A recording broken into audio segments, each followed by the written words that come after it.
ഞാൻ പറഞ്ഞല്ലോ, അൻവറുമായി ബന്ധപ്പെട്ട വിഷയങ്ങൾ അത് എന്റെ നേതൃത്വം ആണ് ആ കാര്യങ്ങൾ തീരുമാനം പറയേണ്ടത്. അത് നേതൃത്വമാണ്. ഞാൻ ആ ചർച്ചയിലൊന്നും പങ്കെടുത്തിട്ടില്ല. അതുകൊണ്ട് തന്നെ നിങ്ങൾ ഈ പറയുന്നതിന് ഓരോ പരാമർശങ്ങൾക്കും എനിക്ക് മറുപടി അറിയാൻ സാധിക്കാത്തൊരവസ്ഥയുണ്ട്.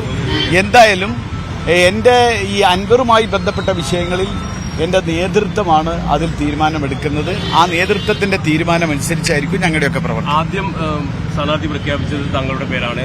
അതിനുശേഷം നാമനിർദ്ദേശ പത്രികയും താങ്കളാണ് ആദ്യം സമർപ്പിക്കുന്നത്. പ്രധാനപ്പെട്ട രാഷ്ട്രീയ പാർട്ടി എന്ന നിലയിൽ അത് പ്രവർത്തകരിൽ കുറച്ചുകൂടി ആവേശവും വലിയ ആവേശം. ഞാൻ പറയട്ടെ, തെരഞ്ഞെടുപ്പ് പ്രഖ്യാപിച്ചു.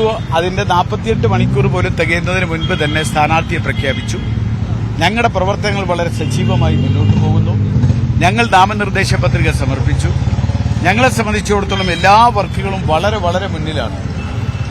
ഞങ്ങൾ അതുകൊണ്ട് തന്നെ ഒരു വലിയ കാരണം ഇടതുപക്ഷത്തെ സംബന്ധിച്ചിടത്തോളം ഈ തെരഞ്ഞെടുപ്പിൽ അവർക്ക് ഒരു തീരെ പ്രതീക്ഷയില്ല എന്ന് തെരഞ്ഞെടുപ്പിന്റെ ഓരോ ഘട്ടത്തിലും അവരുടെ പ്രവർത്തനങ്ങൾ കണ്ടാൽ തന്നെ ബോധ്യമാണ്. ഓരോ ഘട്ടത്തിലും പ്രവർത്തനങ്ങൾ കണ്ടാൽ അവർക്ക് ബോധ്യമാണ്. അതുകൊണ്ട് തന്നെ അവർക്ക് വിജയപ്രതീക്ഷയില്ല എന്ന് അവർ തന്നെ അവരുടെ പ്രവർത്തനങ്ങളിൽ നിന്ന് വളരെ വ്യക്തമാകുന്നുണ്ട്. എം സ്വരാജ് എതിർ സ്ഥാനാർത്ഥി എങ്ങനെ കാണുന്നു? എം സ്വരാജ് എന്റെ വളരെ അടുത്ത സുഹൃത്താണ്.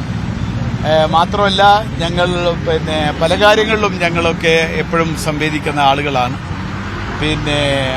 പക്ഷേ നിലപാടുകൾ നമുക്ക് വളരെ കൃത്യമായിട്ട് അറിയാം. എന്നെ സംബന്ധിച്ചിടത്തോളം ഇന്ത്യൻ നാഷണൽ കോൺഗ്രസ് എന്ന് പറയുന്ന ഇന്ത്യ നിലനിൽക്കണമെങ്കിൽ ഇന്ത്യൻ നാഷണൽ കോൺഗ്രസ് എന്ന് പറയുന്ന മതേതര ജനാധിപത്യ സംഘടന നിലനിന്നാലേ പറ്റൂ.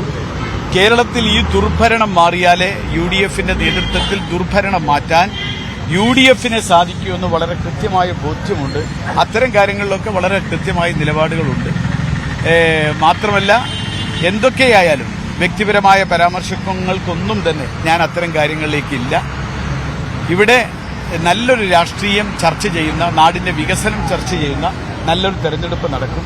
നിലമ്പൂരിനെ സംബന്ധിച്ചിടത്തോളം വളരെ മതേതരമായ കാഴ്ചപ്പാടുള്ള, കൃത്യമായി ഹൃദയത്തിന്റെ ആഴങ്ങളിൽ മതേതര നിലപാടുള്ളവരുടെ മണ്ണാണ് നിലമ്പൂർ. രാഷ്ട്രീയപരമായി അങ്ങനെയുള്ള വലിയ അക്രമങ്ങളോ ബാക്കി കാര്യങ്ങളോ ഒന്നും നടക്കാത്ത മണ്ണാണ് നിലമ്പൂർ.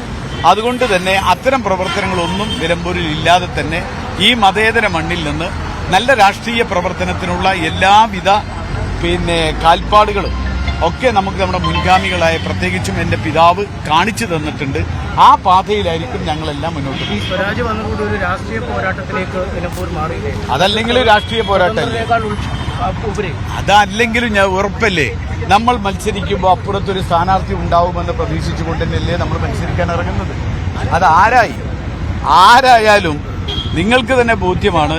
ഞങ്ങൾ ഒരു വലിയ നിലമ്പൂരിന്റെ ചരിത്രത്തിൽ ആദ്യമായി ഒരു വലിയ ഭൂരിപക്ഷത്തിന് നിലമ്പൂർ തിരിച്ചുപിടിക്കാനാവുമെന്ന് നിങ്ങൾക്ക് തന്നെ ബോധ്യമായ കാര്യമാണ്. കാരണം ഈ തെരഞ്ഞെടുപ്പ് നിലമ്പൂരിന്റെ മാത്രം തെരഞ്ഞെടുപ്പല്ല, കേരളത്തിലെ മുഴുവൻ ജനങ്ങളുടെ അഭിലാഷങ്ങൾ പൂർത്തീകരിക്കുന്ന ഒരു തെരഞ്ഞെടുപ്പ് വിധിയായിരിക്കും ഉണ്ടാവുക.